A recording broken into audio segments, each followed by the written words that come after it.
Okay, the next part that we're going to have to install is the bridge, which lowers and raises the track saw. This is one end of the bridge. This is the end with the handle, which gets mounted on the side that's closest to the camera right now. For my situation, because of the type of saw that I'm using, mine has a right blade. So I like working from this end versus this end. There's also one other part of the bridge assembly.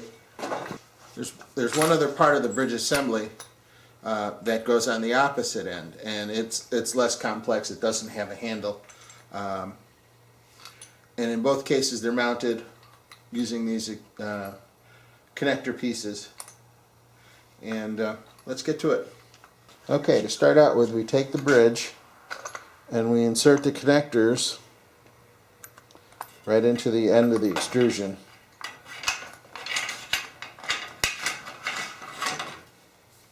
And then slide it in.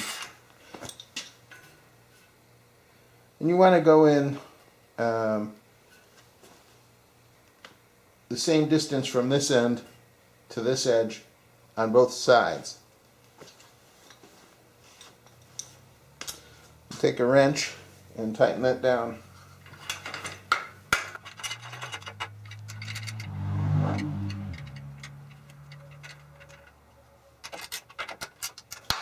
You don't want it too tight yet.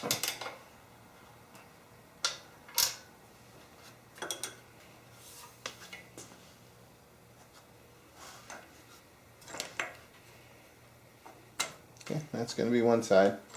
And now we'll take the other half and put it on the other side of the table.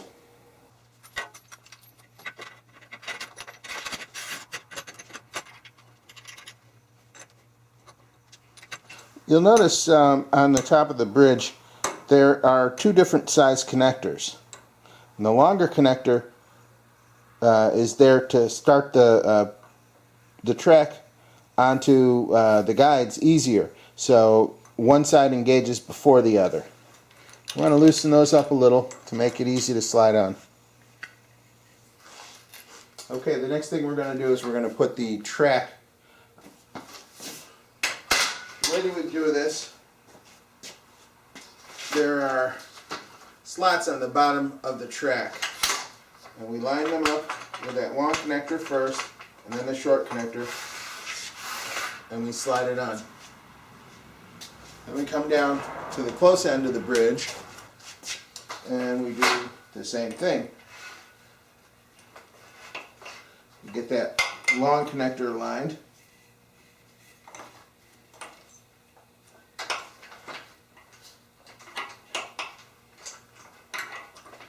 And started. Followed by the short connector.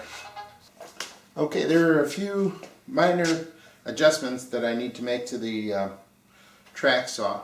One of them is each of these bridges needs to be flush with the top of the side extrusions, and mine are a little high right now, but I'll drop those down. And the other is at the opposite end of the table. I want to be about 4 inches in from the edge in order to give me the right positioning to get everything dropped down. So I'm going to make those adjustments, and then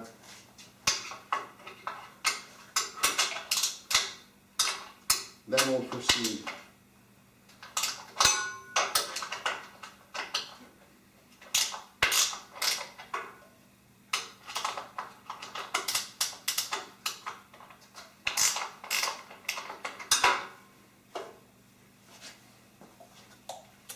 Also, in order for this to cut straight, I need to be 7 inches from the edge of this extrusion to the fixed plate. And I know I didn't set that, I just slid them out.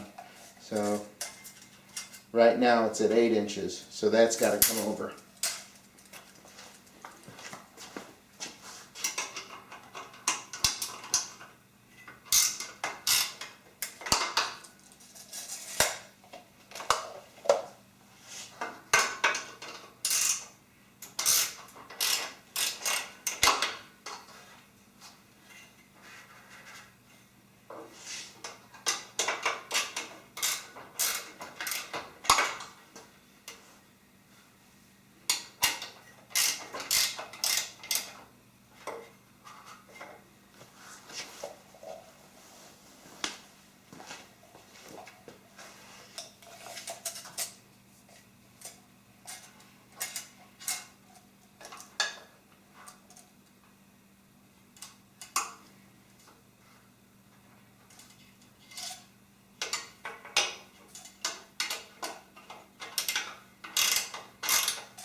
Okay, that's one that's 7 inches.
Double check, make sure it didn't move.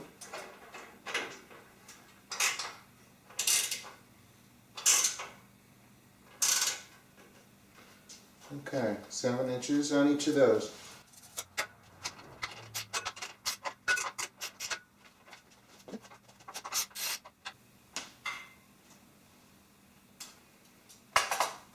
And that's out to 4 inches.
One of the things that's included with the newer kits for this table, they pre-cut a slot in each one of these extrusions for you.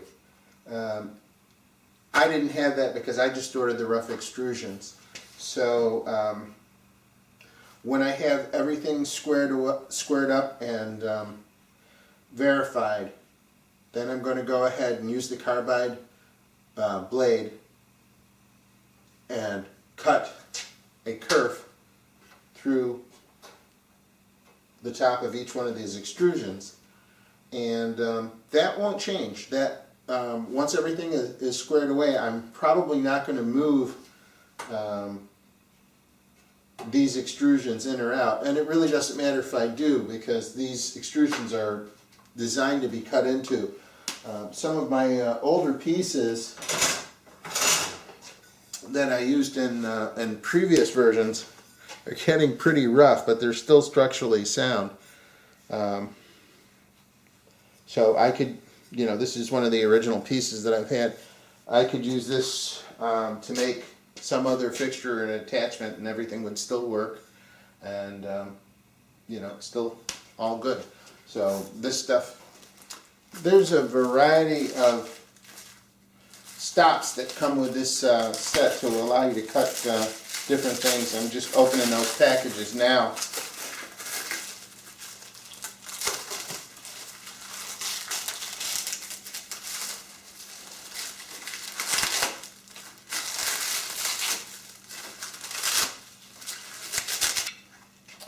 Now these extrusions have nylon bolts that come through the bottom, to allow you to stop this in place inside the extrusion. And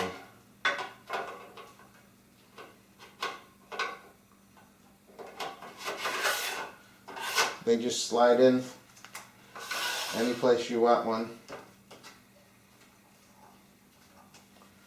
That won't interfere with your cut.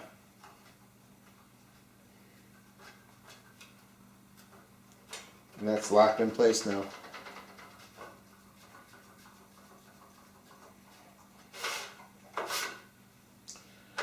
I'm going to take these,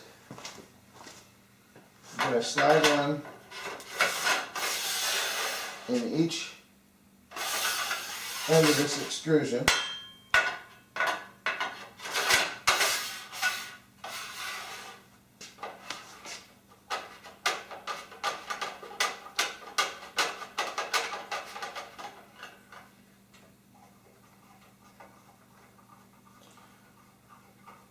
There are also several other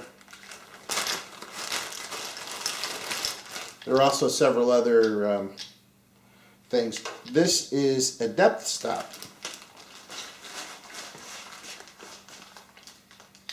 and it goes next to the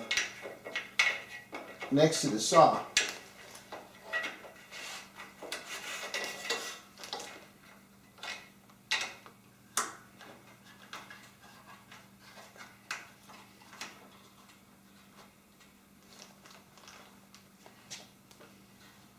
And you can adjust that, move it in and out of the way.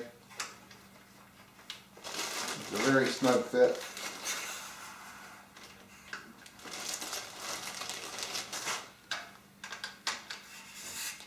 What this depth stop does is you slide it into place and leave it next to the track. And when you want to set the depth that you're going to have to cut through your material, you put your material on the table. You know, raise the bridge and clamp it down, and then when you need to set your saw blade, you just drop your blade down until it touches the top of this, and you know that it's going to cut through, because this aligns with the just below the top of this extrusion, which is where everything happens, all the action of cutting happens. So this guarantees that you get a good cut all the way through. And this is an end stop, and this kind of just snaps right over the track.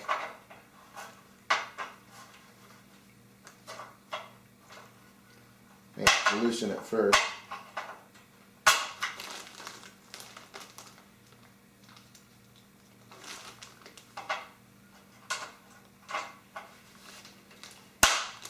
Okay, and that lets you stop how far back, or set how far back the saw can come. When you're doing bevel cuts, you don't want to cut through these bars, and if the blade is sitting here at a 45-degree angle, you could inadvertently cut through this rail and it'd be a bad day. So this bar, you would use this stop on the track, and that would stop the saw from coming back far enough to cut into that. So you could use the bevels from that. This also comes with several of these stops. And they've got notches on the side of them where you can trap a piece of wood with it. And these slot in anywhere there's a slot on the table. So you can slide one into a rail down here, and maybe a second one. See if you can trap something between the two of them.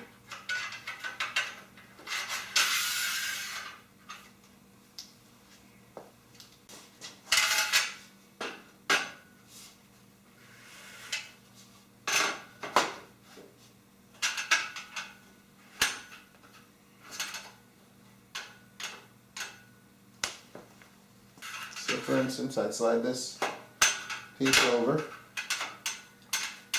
tighten it down,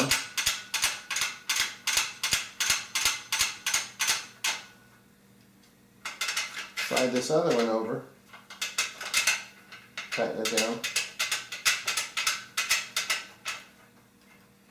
And it's also butted up against this one, so it's trapped. And if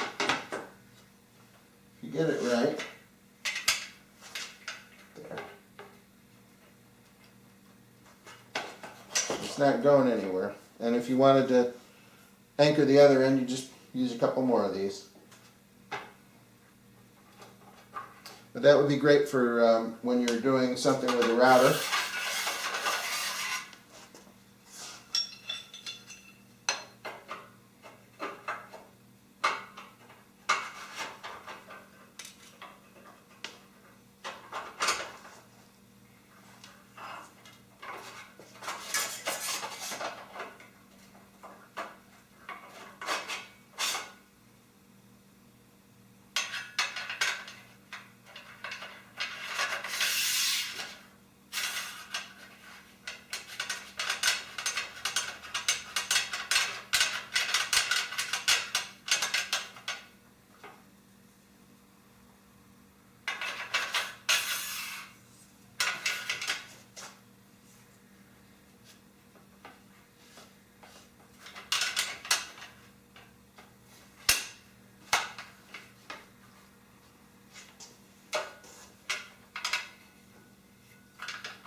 Anyway, that's one way.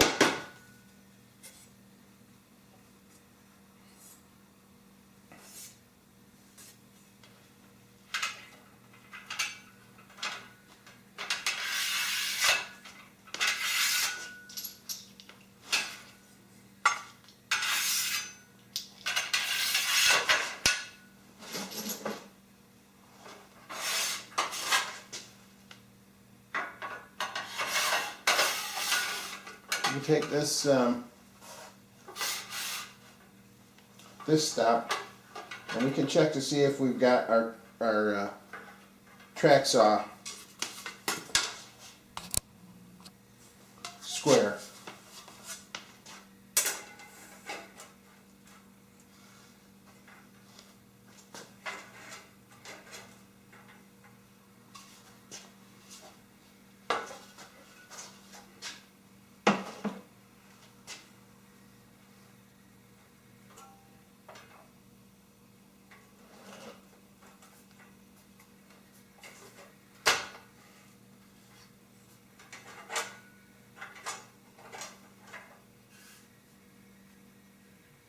Perfect.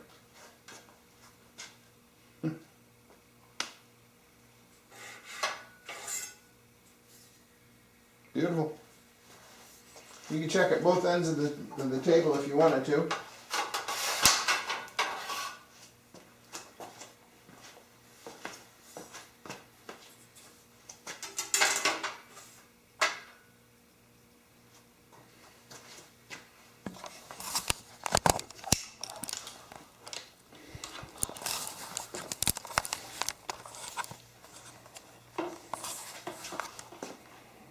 Cameras have been rolling the whole time, so you can see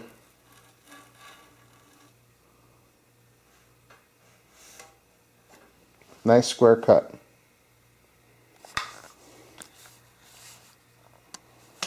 Eureka Zone has a couple of different styles of saw base depending on what you're using.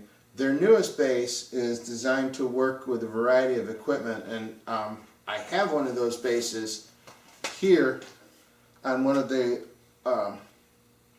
other products, the Rip Sizer. And this base is detachable, but I'm saving this for another saw that I have. And the saw will mount onto this, and it will also work on the rail.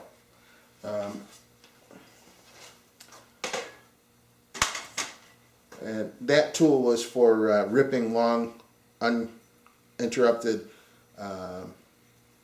pieces of wood.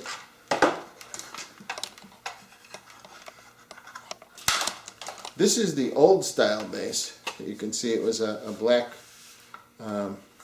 reinforced plastic. Just like the other, it had 2 slots on the bottom and removable inserts to allow you to get a zero clearance. This one is for cutting on the track, and then there's one that's flat for cutting off the track. And the inserts, they also have the inserts just like that for the new style saw base. And the last style is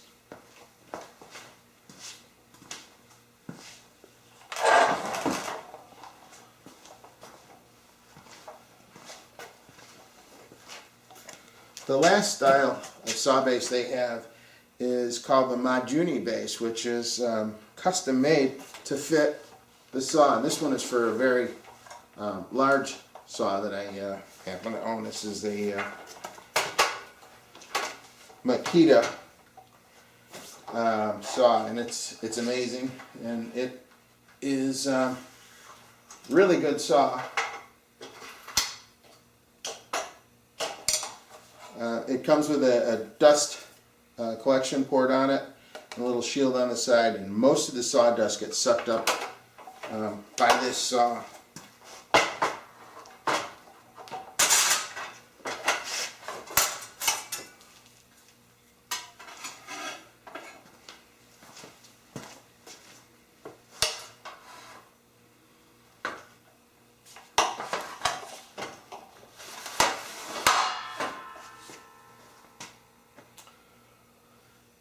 So this saw will fit on this table, and this is the one I actually use the most because it has a brake and stops quick. But it's a 10 1/4 inch saw. It's a very big saw. So if I were going to use this depth stop and slide that over underneath the saw,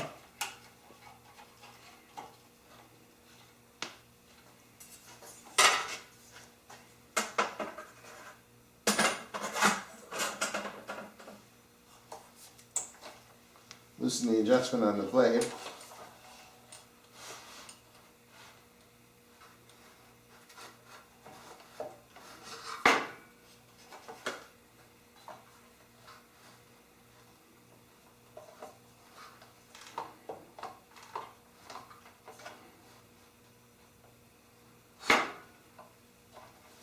Tighten that down, and that would cut. The other circular saw that I use quite a bit is this Ryobi saw. It's fairly inexpensive. It fits on the track just like the... Try that again. It helps if the bridge is lowered. So, set the height.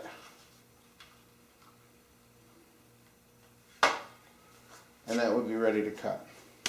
One other thing you can do with this that is really handy, sometimes you don't want to work with an open table.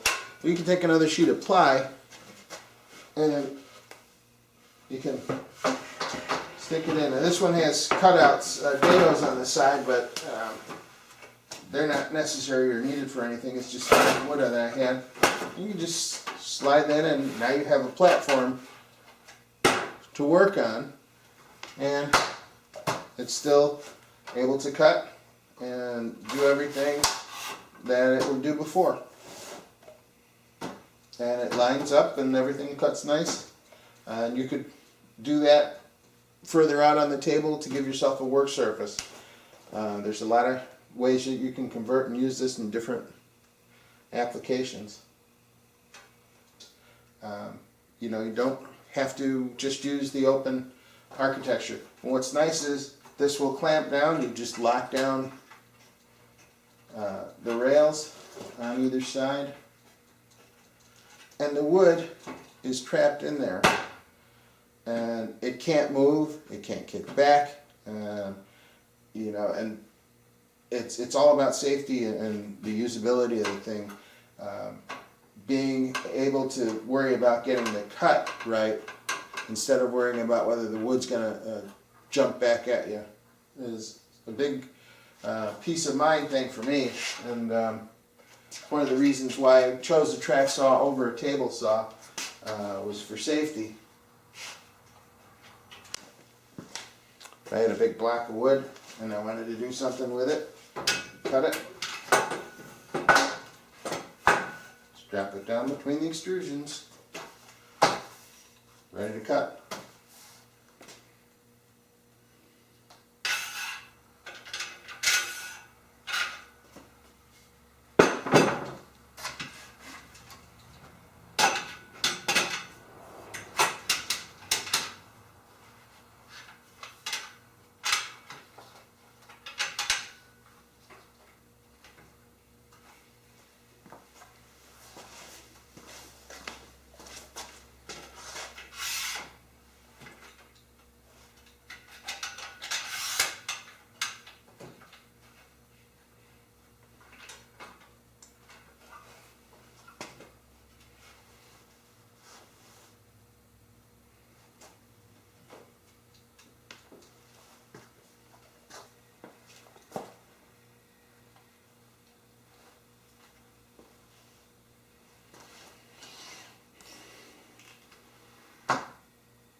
Well, there you have it, a view on converting to the EZ1 track saw system, wood shop, and I think I'm going to like this. I know that I've liked the previous versions of this equipment, and I'm looking forward to getting to use this one.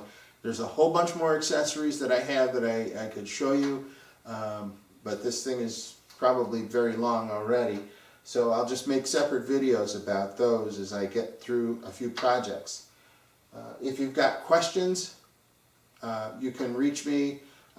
There's a link in the description of this video to our website, and you can send me a question there, or you can leave a voicemail message to me on SpeakPipe at cncroutertips.com/askme. If you have a particular question about this system. Thank you very much.